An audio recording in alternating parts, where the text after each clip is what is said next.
Hello everyone, तो हम आज बात करने वाले हैं खेसारी लाल यादव जी और क्वीन शालिनी के एक बहुत ही बेहतरीन वीडियो सॉन्ग के बारे में, जिसे लिखे हैं कृष्णा बेदर्दी जी और इसे गाए हैं खेसारी लाल यादव जी और नेहा राज जी, और इसमें म्यूजिक दिया है कृष्णा बेदर्दी जी। तो ये फुल टीजर रिलीज हो चुका है और वीडियो सॉन्ग कल सुबह में रिलीज किया जाएगा, यानी song release in on tomorrow, यानी कल सुबह में रिलीज किया जाएगा वीडियो सॉन्ग।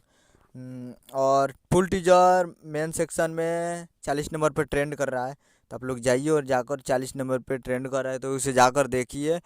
सारे गामा हम भोजपुरी यूट्यूब चैनल पे 40 नंबर पे मेन सेक्शन पे ट्रेंड कर रहा है। और झगड़ा 2.0 का फुल वीडियो सॉन्ग कल सुबह में 9 तारीख को सुबह 6:30 पे रिलीज़ किया जाएगा सारे गामा हम भोजपुरी यूट्यूब चैनल पे।